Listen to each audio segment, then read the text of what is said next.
같이 한번 고민해보는 시간. 예. 제가 이상한 건가요? 네. 건설업을 하던 사위가 경기가 좋지 않아서 전세 자금으로 모아둔 돈을 사업에 다 써버렸다며 이걸 알면 딸이 이혼하자고 할 수도 있을 거라며 3억을 빌려달라고 하더군요. 사위가 고심 끝에 노후 자금으로 모아둔 돈을 사위에게 빌려줬습니다. 3억을.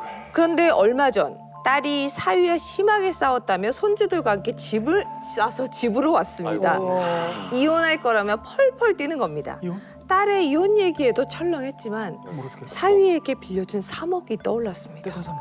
사위가 딸에게는 비밀로 해달라고 해서 지금까지 말을 하지 않았는데 지금 3억 이야기라면 진짜로 딸이 이혼할 것 같고 이야. 말을 하지 않자니 이혼하면 사위한테 돈을 못 받을 것 같은데 이거 저 어떻게 해요? 얘기해야죠. 빨리 얘기해야죠. 아, 그 딸이 이혼하더라도 그럼요. 이혼을 받아야 된다. 왜냐면 벌써 맘먹고 왔는데 이미 아니 짐 싸갖고 왔다는 게 집만 싼 거예요. 아니 내 생각에는 장모한테 손 벌릴 정도면 퍼질러 놓은 게 너무 많아요. 그래서 그거를 회복 가능성이 없다. 아내가 알고 회복 가능성이 없다. 네, 아내의 친구든 뭐든 그런 좀 불가피한 상황들을 좀 도가 넘는 행동들을 한 것 했을 때문에 것이다. 지금 여기까지 왔을 건데 내 엄마 돈 손댄 거 말해야지 당연한 말 어때요? 말이 한다. 부모 입장에서도요. 그건 딸한테 얘기해야 돼. 얘기해야 된다. 어떻게 사위가 내 딸한테도 말을 안 하고 나한테 하고 말하면 이혼한다고. 그건 은근한 협박이에요. 협박 같아요. 그건 해야지. 딸한테 얘기하고 그런 사위 이혼시켜야죠.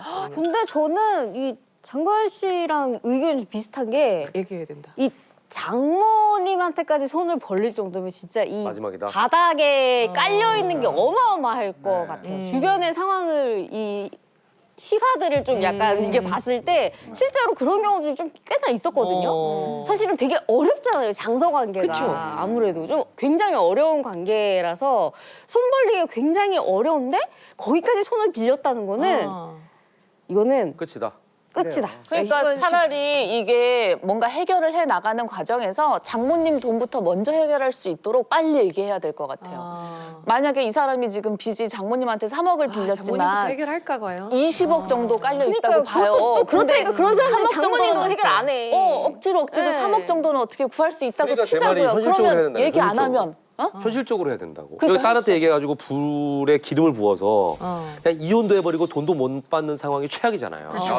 이게 최악이잖아. 최악이지. 근데 이혼을 하고 돈을 받으면 다행인데 돈도 받고 잘 살면 더 다행이고. 현명하기 때문에 내가 이만해서 이런 상황이 있었는데 너하고 이렇게 관계가 안 좋으니 이거를 어떻게 처리했으면 좋겠냐고 일단 내 자식하고 먼저 의논을 하면 이 딸이 아이 엄마 그 돈 받지만 이혼부터 할게 이럴 사람이 어딨냐고 차분하게 다시 살을 것처럼 하면서도 그 돈을 어떻게든지 엄마 거를 돌려줄 수 있는 방법을 택할 것이고 다른 데서 빌릴 데가 없어서 장모한테 빌렸는지 아니면 어떻는지 모르지만 장모한테는 생명돈이에요. 노후자금 3억 있는 거를 자식한테 준 거잖아. 왜? 내 딸을 보고 준 거거든. 그렇기 때문에 이거는 말을 딸한테 해서 같이 해야 된다. 의논을 구해야 된다. 엄마들은 하자주의고. 뭐 딸한테 얘기해서 뭐 화를 더 불러일으켜서 이혼을 하라 이게 아니라 아 어떡하니 얘 얘기를 들으니까 너무 가슴이 아프고 막 그러는데 그럼 얘야 사실은 엄마한테 이런 일이 있었다. 그러니까 딸하고 상의를 해야 돼요. 그럼 이 딸이 생각할 때 현명한 찾지. 그렇죠. 바로 그거예요. 그런 뜻에서 딸한테 얘기하자는 거지. 변호사님, 이게 이혼을 하면 돈을 못 받아요? 맞지. 지금 이 상황이 단순하게 처음에는 질문 받아서 답변을 했는데 지금 건설업을 하고 있는 사위와 장모님한테 돈을 3억까지 꿨다라는 이런 사정까지 조합하니까 좀 상황에 이게 해결 방식이 조금 복잡하긴 한데 일단 건설업을 하는데 장모님한테 돈을 꿨고 아까도 말했지만 건설업은 굉장히 많은 빚으로 시작을 해요. 지금 굉장히 다중채무자인 이제 마담님께서 말씀하시면 다중채무자일 확률이 굉장히 높아요. 왜냐하면 가족한테까지 돈을 빌릴 정도면 은행권, 금융권에서는 더 이상 대출이 안 나오는 상황입니다. 이제 채권이 잡히기 때문에 받을 수는 있습니다. 아, 그래요? 있는데 되게 좀 복잡해요. 왜냐하면 계좌를 이체했다라는 것만으로 돈을 받을 수도 없습니다. 왜냐하면 대출이라는 게 인정돼요. 특히 가족 같은 경우에는 그냥 돈을 줬을 경우 소송을 하게 될 경우에 이건 대출이 아니에요. 그냥 그냥 주신 거예요. 라고 나옵니다. 상황이 끝까지 가게 되면. 왜냐하면 그렇게 나오는 게 사람이 어떻게 그럴 수가 있어. 가족인데 안 그렇습니다. 실제로 금전 관련 사례가 가족들끼리 굉장히 많고 서로 가족 간에 보통 이런 거를 청구할 때는 내가 어려워서 지금 힘든 상황이어서 청구를 하는 건데 이 돈을 받을 때 굉장히 정중하게 나를 데려놓고 달라고 해야 일부라도 회수할 수가 있습니다. 통상 소송이나 굉장히 뭐 화를 내거나 강성으로 하게 되면 실제로 돈을 못 받는 경우가 굉장히 많은데 왜냐하면 아니 가족끼리인데 나 어려운 거 뻔히 나한테 알면서 이래. 어떻게 지금 돈을 달라고 그래. 돈 낳고 사람 낳나?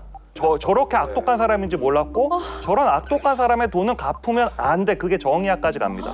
실제로. 그게 정의야. 예, 그게 정의학까지 갑니다. 실제로 서면에서 그렇게 나옵니다. 예, 실제로 돈을 꾸어준 사람이 악마다. 악인이다. 그러면 어떻게 해요? 그러니까 가족끼리도 사실은 딴 사람한테는 얘기를 못 하니까 가족끼리 돈거래를 하거나 빌리는 경우가 꽤 있는데 그 전에 뭐 그 조치를 해놓긴 해놔야겠네요. 가족끼리 돈거래할 예, 때는. 일반적인 경우랑 이 경우를 나눠서 생각하면은 예. 이 경우 같은 경우는 이제 돈을 받으려고 그러면 딸과 사위의 사이가 나빠져서 이혼을 하게 되는데 예. 근데 채권이 있잖아요. 이것도 빚도 이혼하면 재산 분할이 되기 때문에 원칙적으로 어머나. 딸이 엄마한테 빚이 생기는 결과가 나올 수가 있기 때문에 이혼하기 전에 미리 가져오시는 걸 추천을 이혼하기 하고요. 전에. 그리고 또 구체적으로는 이제 차용증 같은 거를 꼭 쓰셔야 됩니다. 이게 가족끼리 어떻게 차용증이야? 이거 굉장히 이거 너무 비인간적이지 않아?라고 하는데 막상 소송에 들어가면 이거는 중요한 거라고 거의 100% 나옵니다. 보통 가족끼리 차용증까지는 아니더라도 이제 톡이나 이런 걸로 돈 보냈다, 뭐 내년에 갚아라. 아 그것도 돼요? 예, 그 정도도? 정도까지만 해도 됩니다. 일단 계좌이체 내역이 있으면 예를 들어 내가 이거 돈을 빌려주는 거다, 단어가 언제까지 들어가야겠다. 갚아라. 그러면 하다못해 뭐 이자는 꼭 줘야 돼. 요렇게 세 마디만 하고 상대방이 네라는 답변까지 있어야 됩니다. 내가 말하는 게 아니라 상대방이 답변 좀 줘. 그러면 네라고 하게 되면 어쨌든 얼기설기하지만 계약의 형식을 갖추고 있으니까 그쵸. 계약으로 인정을 해주는 거고. 그러니까 빌리려고 하면 안 돼. 그냥 좀 도와주세요, 어머니. 그러면 받아야지. 잘하시다. 이 상황에서도 이 상황에서도 어머님. 그분들을 그렇잖아. 장모님 3억 빌려주는 사람. 이건 아니잖아. 사업하는데 어머님 좀 주세요. 이렇게 얘기를 해야지. 빌려주세요. 이건 아니잖아. 알겠습니다. 아우, 괜찮은 솔루션이네요. 예. 달라고 그래야지. 빌려주는 사람 그걸 얘기할지 몰랐어요. 내가 저는. 빌려줄게. 그냥 여기서 또 중요한 게 또 하나 있어요. 보통 최고십니다. 내연은 무조건 갚아야 되니까 네. 보통 많이 하는 게 이제 장인 어르신 또는 장모님한테 가서 좋은 투자처가 있습니다라고 해서 3억을 주시면 제가 투자해서 큰 돈이 생기면 불려드리겠습니다는 그럼 3억 그게 실제로 사업을 했으면 사기가 아닌데 실제로 그건 돌려받을 수가 없습니다. 왜냐하면 투자라는 안 써 거는 있구나. 원본 손실의 리스크를 감수하는 거기 때문에 다들 지금 투자 전화가 많이 될 것 같아요. 나쁜 거 알려주신 거 아니에요? 꿀팁인데요, 사기꾼들에게. 예. 아직까지 구독과 좋아요 안 누르셨어요? 지금 당장 눌러주세요.